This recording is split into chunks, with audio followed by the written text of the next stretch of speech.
Hello friends, आज मैं आपके साथ आनुवांशिक शोध और विदेशी आर्य ब्राह्मण डीएनए इस किताब के संबंध में चर्चा करने वाला हूं। डॉक्टर विजय कुमार त्रिशरण जो कि एमबीबीएस हैं, इन्होंने ये किताब लिखी है डीएनए के संबंध में। स्वाभाविक आप जानते हैं कि डीएनए विज्ञान का पार्ट है और ये स्वयं डॉक्टर साहब हैं। उन्होंने बहुत शानदार तरीके से इस किताब को लिखा हुआ है। हालांकि लेखक ने इस किताब को विस्तार से लिखने का प्रयास किया है और काफी कुछ जानकारी देने का प्रयास इस किताब में किया है, लेकिन एक जो मूल पार्ट है वो इस किताब से छूट गया है, तो उसकी पूर्ति मैं इस किताब से करूंगा। आरंभिक भारतीय, जो कि टोनी जोसेफ की किताब है, इसको मदन सोनी ने हिंदी में अनुवाद किया है।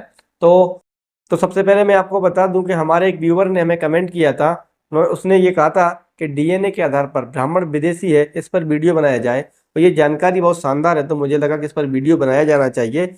डीएनए पर चर्चा करने से पहले मैं कुछ ऐतिहासिक और साहित्यिक जानकारी आपको दे देना चाहता हूं। यानी इस वीडियो को बनाने का जो मुख्य उद्देश्य है वो लगभग आधे वीडियो से शुरू होकर और अंत तक जाएगा। तो हम सबसे पहले बता देते हैं कि जैसे कि आपको मालूम है कि विदेशी आर्य ब्राह्मण हमारा आज का ये विषय है। वेद में शब्द मिलता है वर्ण। जब वर्ण शब्द पहली बार वेद में आया है तो वो रंग के पर्याय में आया है, यानी वर्ण शब्द का मतलब रंग है। भारत में प्रचार किया जाता है कि ये वर्ण व्यवस्था चयन करने की व्यवस्था है। आरंभ में ये रंग व्यवस्था है, यानी जब आर्य लोग यहाँ पर आए, जिनकी पहचान आज भारत में ब्राह्मणों के रूप में है, या फिर जो संस्कृत भाषी लोग हैं उनके रूप में है, या फिर जो आजकल हिंदू धर्म में अपने आप को नस्ल के रूप से श्रेष्ठ मानते हैं, उन लोगों के रूप में है। जब ये भारत में आए, उन्होंने अपने ग्रंथों में लिख के रखा हुआ है कि जो काले वर्ण के लोग हैं, यानी कृष्ण वर्ण के लोग हैं, वो यहाँ के मूल निवासी हैं, यहाँ के आदिवासी हैं, शूद्र हैं, और जो गोरे वर्ण के लोग हैं, यूरेशिया से आए हुए लोग हैं। तो इस तरीके से एक बात हो गई रंग की, यानी भारत में जो रंग की व्यवस्था है वो नस्ल के आधार पर है। यानी जो ऋग्वेद में शब्द आता है वर्ण, वो नस्ल के आधार पर आता है, क्योंकि भारत में जिन लोगों को नीच समझा जाता है वो मानवीय आधार पर नहीं, वो नस्ल के आधार पर नीच समझते हैं। और जो लोग अपने आप को श्रेष्ठ समझते हैं वो भी नस्ल के आधार पर श्रेष्ठ समझते हैं। और दुनिया में बड़े पैमाने पर जो भेदभाव हुआ है वो नस्ल के आधार पर हुआ है। तो भारत में एक व्यवस्था तो ये हुई। दूसरी बात, जो लोग पढ़ाई लिखाई पर अपना एकाधिकार बताते हैं कि हम ही पढ़ाने के लिए पैदा हुए हैं, अगर ये भारत में आरंभ से रहे होते तो सम्राट अशोक के समय की लिपि मिलती है, हड़प्पा सभ्यता के समय की लिपि मिलती है, इसको ये लोग नहीं पढ़ पाते हैं। यानी इनकी ये कल्पना बहुत बाद की रही होगी। और उस समय की जो भाषा लिपि है, यानी भारत में इनसे पहले और इनसे अलग भारत में एक शिक्षित वर्ग, बुद्धिजीवी वर्ग रहा है, जिसने अपनी सभ्यता संस्कृति का प्रचार प्रसार किया, जिसके पुरातात्विक प्रमाण हमें भारत में आज भी मिलते हैं। तो ये दूसरा कारण हुआ। तीसरी बात, जो भारत के इतिहास में देवासुर संग्राम को दिखाया जाता है, तो यहाँ पर असुरों के जो नगरों को नष्ट किया जाता है, असुरों को मारा जाता है, उनके तो प्रमाण हमें मिलते हैं हड़प्पा में, लेकिन जिन देवताओं की चर्चा की जाती है या जो भगवान जिनको बनाया गया है, उनके यहाँ पर साक्ष्य नहीं मिलते हैं जिन्होंने यहाँ पर इनको मारा है। तो ये एक बात दिखाती है कि यहाँ पर ये आक्रमणकारी के रूप में आए हैं। यहाँ पर हम अगली बात विद्वानों की कर लेते हैं कि भारत में कई ऐसे विद्वान हैं जो ये मानते हैं कि आर्य विदेशी हैं। तो मैं यहाँ पर इसमें जो सूची यहाँ पर जो लेखक ने दी है, उनमें लोकमान्य बाल गंगाधर तिलक का नाम आता है, दयानंद सरस्वती का नाम आता है, लाला लाजपत राय का नाम आता है, सर रमेश चंद्र दत्त का नाम आता है, आचार्य पंडित महावीर प्रसाद द्विवेदी का नाम आता है, पंडित जवाहरलाल नेहरू का नाम आता है, राजा राम मोहन राय, मोहनदास करमचंद गांधी, विवेकानंद, रविन्द्रनाथ टैगोर, इस तरीके से एक लंबी सूची है जो भारत में आर्यों को विदेशी मानते हैं। मैं यहाँ पर एक छोटी बात और कर देना चाहता हूँ, क्योंकि मैं इतिहास का विद्यार्थी हूँ। जब मैंने इतिहास को पढ़ा और अंग्रेजों के समय में जब हड़प्पा सभ्यता की खोज हुई, तो उस समय पश्चिमी विद्वानों ने हड़प्पा सभ्यता को ऐसा दिखाने का प्रयास किया है कि इस सभ्यता का निर्माण पश्चिमी सभ्यता से प्रभावित होकर हुआ है, या फिर पश्चिमी लोगों ने इस सभ्यता को बनाया है, इस तरीके से उसमें उन्होंने दिखाने का प्रयास किया है। तो ये बात बिल्कुल सही नहीं है। लेकिन जब भारत का जो आज का शिक्षित वर्ग है, या जो अंग्रेजों के समय में शिक्षित वर्ग था, क्योंकि शूद्रों को पढ़ने लिखने का अधिकार नहीं था, इसलिए ब्राह्मण, क्षत्रिय और वैश्य यही लोग रह जाते हैं जिनके पास शिक्षा का अधिकार था। तो उन्होंने भी ये दिखाने का प्रयास किया है कि ये आर्य संस्कृति है, लेकिन ना तो वो पश्चिमी सभ्यता से प्रभावित कोई संस्कृति है, ना ही वो आर्य संस्कृति है, हड़प्पा संस्कृति है।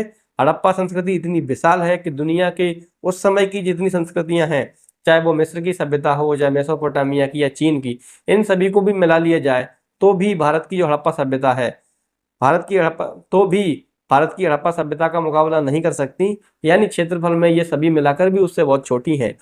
इस तरीके से ये कहा जा सकता है कि हड़प्पा सभ्यता एक स्वतंत्र सभ्यता है, भारतीय सभ्यता है, और इतनी विकसित थी, ये भारत के मूल निवासियों द्वारा इसको बनाया गया था, जिनको आर्यों ने यहाँ पर आक्रमण करके उसको नष्ट कर दिया, ध्वस्त कर दिया, और उस समय का जो विज्ञान था वो उन्होंने उसी समय खत्म कर दिया। आप जब ब्राह्मण धर्म ग्रंथों को देखेंगे तो अगर आप जरा से भी सजग होकर उसको पढ़ेंगे, उन किताबों को पढ़ेंगे, ग्रंथों को पढ़ेंगे, तो आप पाएंगे कि ये विज्ञान के विरोधी हैं।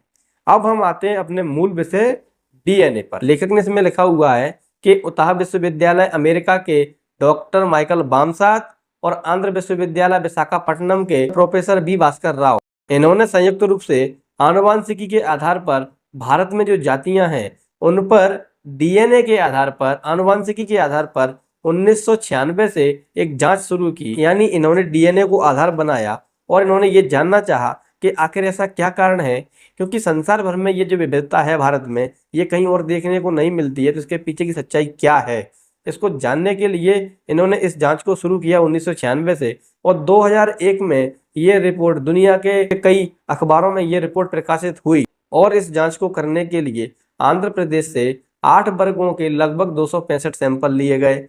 पूरे भारत से लगभग 400 जातियों से सैंपल लिए गए और इनका महाद्वीपों में, समुदाय में भी तुलना की जा सके, इसलिए जैसे एशिया महाद्वीप हुआ, यूरोप हुआ और अफ्रीका हुआ, तो लगभग 350 सैंपल यहाँ से भी लिए गए।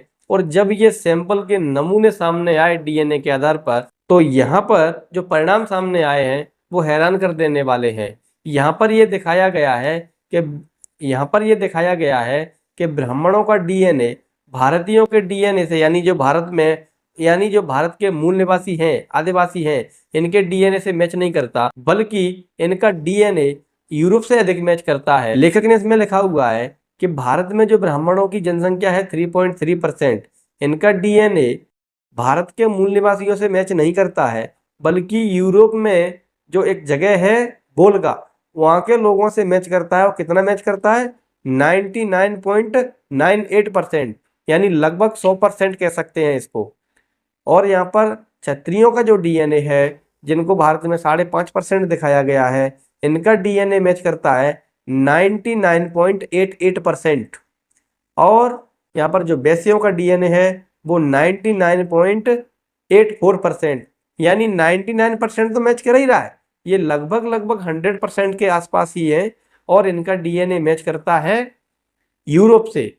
तो ये डीएनए के आधार पर सिद्ध होता है कि ये विदेशी हैं। पुरातात्विक आधार पर, साहित्यिक आधार पर, ऐतिहासिक आधार पर ये लोग हमेशा प्रश्न खड़े किया करते थे कि ऐसी बात नहीं हो सकती है, हमारी संस्कृति यही है, इस तरीके से। अब ये डीएनए भारत के इतिहास में ये इनके विदेशी होने का एक मजबूत प्रमाण है और इसको चैलेंज नहीं किया जा सकता है।